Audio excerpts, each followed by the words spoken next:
느부갓네살 왕은 그토록 알고 싶었던 환상의 내용과 해석을 듣고는 금신상을 만들었습니다.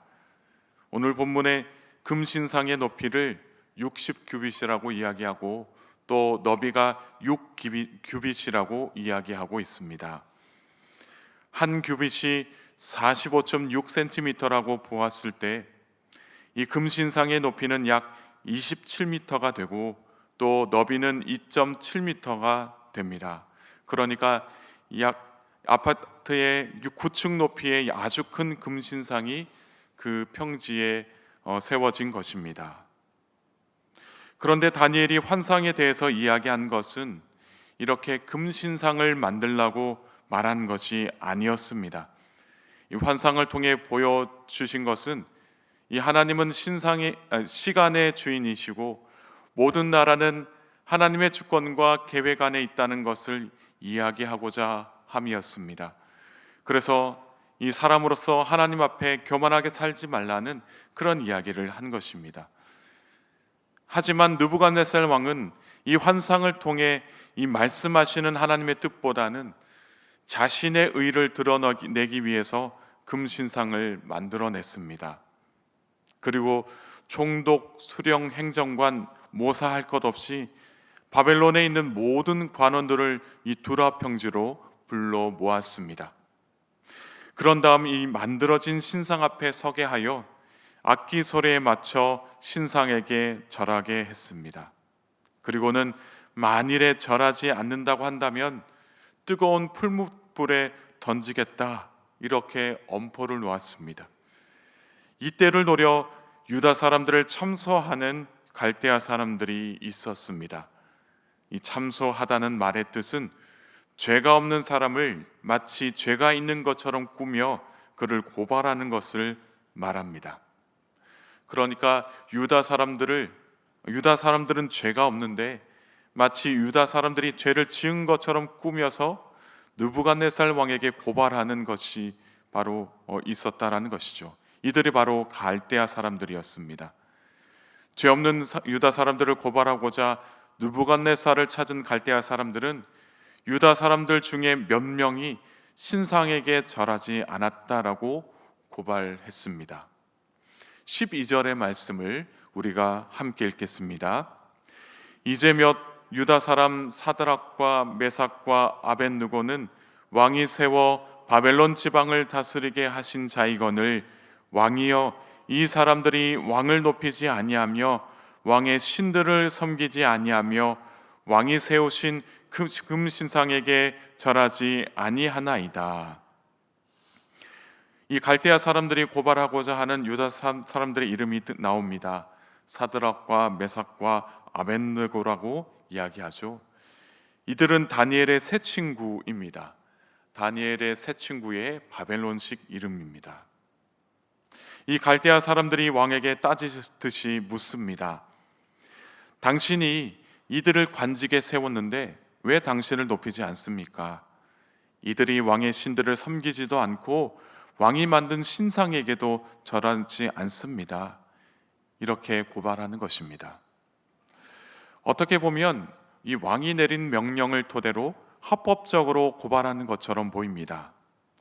그런데 이 갈대아 사람들은 이미 오래전부터 이 다니엘의 세 친구들을 눈에 가시처럼 생각했던 것 같습니다.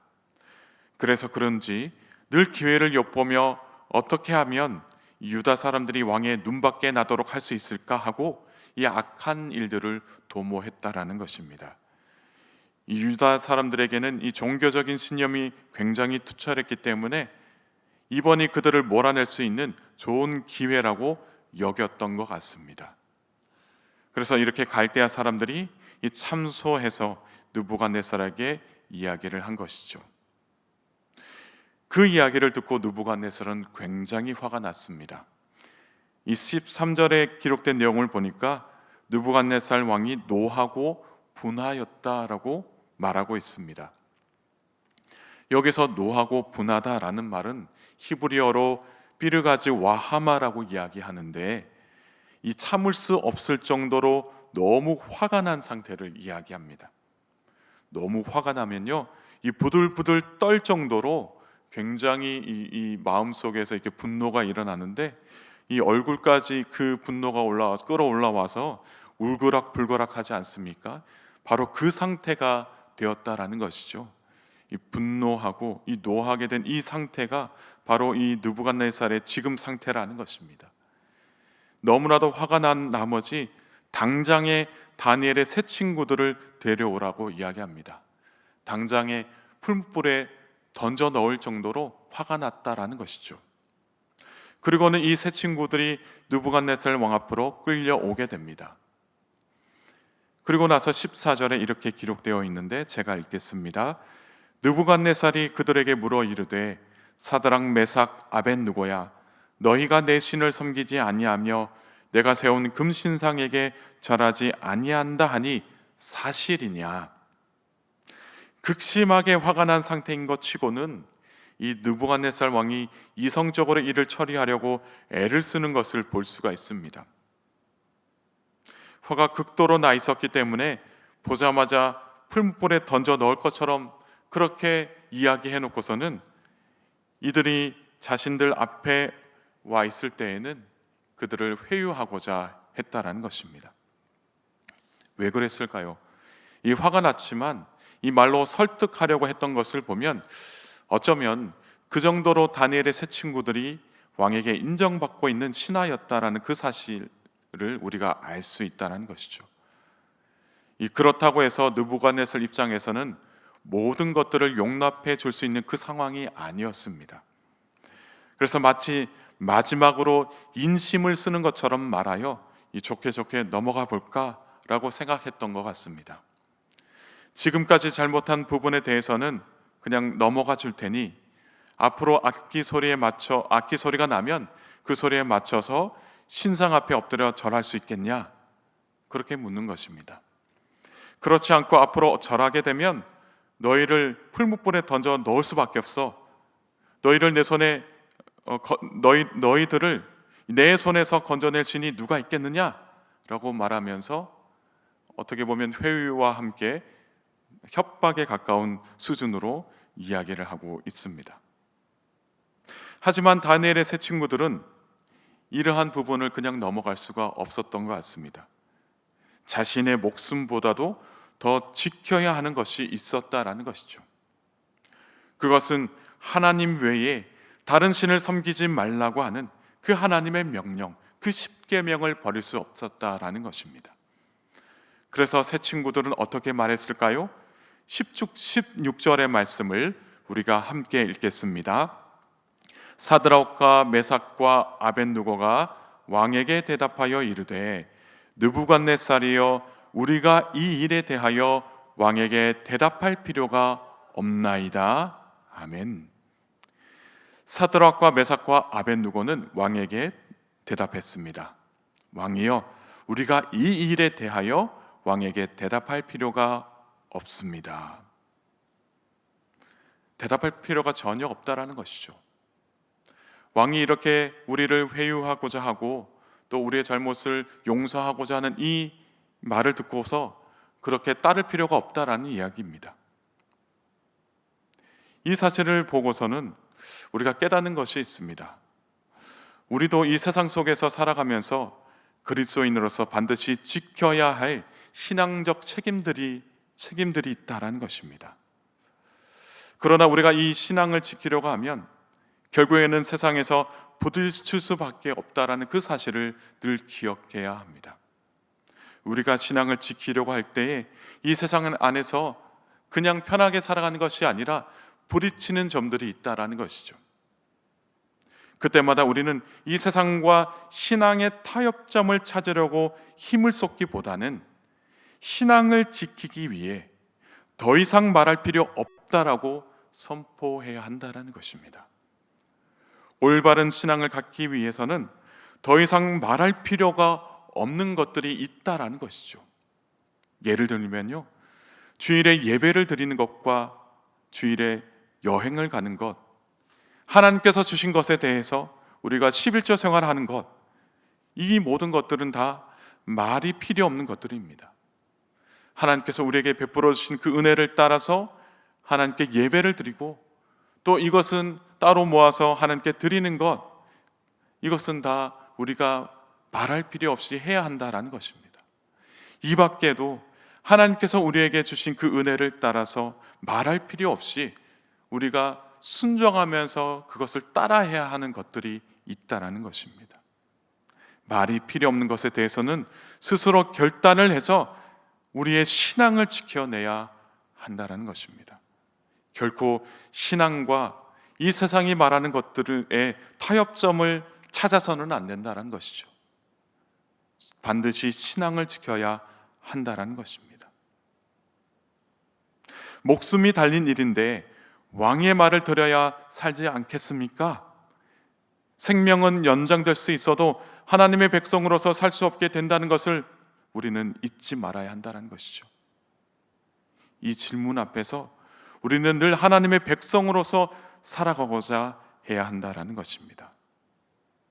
그래서 다니엘의 세 친구들이 이 왕 앞에서 담대하게 말할 수 있었던 것은 우리를 건져내실 분은 세상이 아니라 하나님이시다라는 것을 알고 있었기 때문입니다. 17절의 말씀도 함께 읽겠습니다.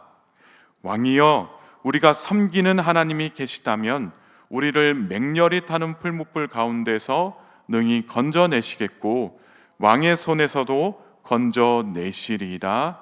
아멘. 여기서 세 친구들이 말하고 있습니다. 왕이여, 우리가 섬기는 하나님이 계신다면 아주 뜨거운 풀무불에서도 우리를 건져내실 것이고 또 하나님께서는 우리를 그 속에서도 건져내실 뿐만 아니라 왕의 손에서도 건져주실 것입니다. 그렇게 믿음으로 고백을 하고 있습니다. 대단한 고백의 내용이지 않습니까? 풀무불에 던져질지라도 왕의 손에 죽임을 당한다 할지라도 신앙에 있어서는 타협할 생각이 눈꼽만큼도 없다라는 그런 고백인 것입니다. 왜요? 하나님이 구원해 주시기 때문입니다. 믿는 구석이 있는 거죠. 하나님을 절대적으로 믿기 때문에 눈에 보이는 풀무불과 왕 앞에서도 이들이 두려워하지 않는 것입니다. 이러한 믿음을 우리가 가지고 오늘 하루도 살았으면 좋겠습니다. 저와 여러분이 이러한 믿음으로 오늘 하루 살아갈 때에 하나님께서 우리에게 크신 은혜를 베푸실 줄 믿습니다. 마지막으로 우리가 18절의 말씀도 함께 읽겠습니다. 그렇게 하지 아니하실지라도 왕이여, 우리가 왕의 신들을 섬기지도 아니하고 왕이 세우신 금신상에게 절하지도 아니할 줄을 아옵소서. 아멘. 지금 사드락과 메삭과 아벳느고가 그렇게 하지 아니하실지라도 라고 이야기하고 있습니다. 그렇게 하지 아니하실지라도 왕의 신을 섬기거나 금신상에게 절하지 않겠다라고 선포하고 있습니다. 여기서 그렇게 하지 아니하실지라도 라는 말은 하나님이 우리를 구원해 주실 수 있는 능력에 있는 그런 주님이시지만, 하나님께서 우리를 구원해 주실 수 있지만 우리를 구원해 주시지 않는다 할지라도 라는 말입니다. 다시 말해서 그렇게 하지 아니하실지라도 라는 말은 하나님께서 우리를 구원해 주시지 않는다 할지라도 라는 그런 말입니다. 만일 하나님께서 우리를 구원해 주시지 않는다 할지라도 하나님의 주권에 대해서는 전적으로 신뢰하고 순종하겠다라는 그런 믿음의 고백인 것입니다. 다니엘의 세 친구들은 어려운 상황을 맞이했을 때 하나님을 떠나거나 하나님을 원망하거나 그렇게 살아갔던 것이 아니라 오히려 하나님을 더 신뢰하고 의지하는 그러한 믿음의 사람들이었습니다. 사랑하는 성도 여러분, 다니엘의 세 친구들의 신앙이 저와 여러분의 신앙이 될 수 있기를 바랍니다. 세상의 유혹과 핍박으로 타협하는 신앙이 아니라 하나님을 더욱 신뢰하고 의지할 수 있는 저와 여러분 모두가 될 수 있기를 주님의 이름으로 축복합니다. 그래서 오늘 하루도 하나님의 은총이 저와 여러분의 삶 속에 풍성하게 임하기를 주님의 이름으로 축복합니다. 이 시간 함께 기도하시겠습니다. 하나님 아버지, 오늘 또 저희들 은혜의 자리로 주시니 감사드립니다. 새벽마다 묵상하고 있는 이 다니엘서를 통해 악한 이 시대 속에서도 다니엘의 영성을 갖고 살게 하시니 감사를 드립니다. 세상은 점점 악해져 그들이 세운 논리와 법으로서 그리스도인들의 신앙을 위협하고 있음을 고백합니다. 주님, 저희들은 너무나도 연약하여 쉽게 넘어질 수 있으며 저들의 위협 속에서 정말로 저희들이 굴복할 때가 있음을 주님 고백합니다. 이 시간 주님 간절히 구하옵기는 저희들에게 다니엘과 같이, 다니엘의 새 친구와 같이 정말로 온전히 믿음으로서 살아가기를 소망하오니 주님 은혜 베풀어 주옵소서. 그래서 다니엘과 그의 새 친구들처럼 담대하게 이 세상에 맞설 수 있는 믿음을 허락하여 주옵소서. 때로는 주님, 저희들 이 세상 안에서 살아가면서 정말로 이 세상이 타협하도록 저희들에게 이야기할 때도 있습니다. 주님, 저희들 신앙에 있어서는 더 이상 들을 필요가 없습니다. 그렇게 고백하며 그렇게 선포하며 세상과 타협하지 않는 믿음의 사람들이 될 수 있도록 주님 은혜 베풀어 주옵소서. 그래서 오직 하나님만 따르는 믿음의 사람들 될 수 있도록 주님 은혜 베풀어 주옵소서. 오늘 하루도 주님 뜻대로 살기를 원합니다. 주님께서 말씀하시는 대로 하나님의 말씀에 순종하며 살기를 원하오니 주님, 저희들에게 은총을 베풀어 주옵소서. 특별히 가정과 일터 가운데 하나님 함께하여 주셔서 모든 일들을 선하게 이루어 가시는 오직 하나님의 뜻대로 살아가는 우리 모두가 될 수 있도록 주님 은혜 베풀어 주옵소서. 그래서 하나님의 사랑과 은혜가 가득한 자리가 되게 하셔서 우리 모두가 기쁨과 즐거움이 가득한 오늘 하루를 살아갈 수 있도록 주님 은혜 베풀어 주옵소서. 특별히 사랑하는 교우들 가운데 육신적으로 아파하고 있는 교우들이 있습니다. 저희들의 삶 가운데 함께하여 주셔서 속히 치유되게 하옵소서. 아픈 부위마다 피 묻은 손으로 만져주셔서 깨끗하게 낫게 하시어 부러지고 찢어진 뼈와 살들이 치유되고 회복되는 은혜의 역사를 경험하게 하옵소서. 이제 수능이 얼마 남지 않았습니다. 사랑하는 자녀들이 이 수능을 위해 많은 노력을 하고 있습니다. 지혜와 체력을 더하여 주셔서 좌절하거나 심적으로 고통당하지 않도록 주님, 저들의 삶 가운데 함께하여 주옵소서. 그래서 아버지 하나님께서 함께하여 주셔서 좋은 결과를 아버지 하나님 얻게 하여 주옵소서. 오늘 하루도 주님 함께 하실 것을 믿사오며 살아서 역사하시는 우리 주 예수 그리스도의 이름으로 간절히 기도드리옵나이다. 아멘.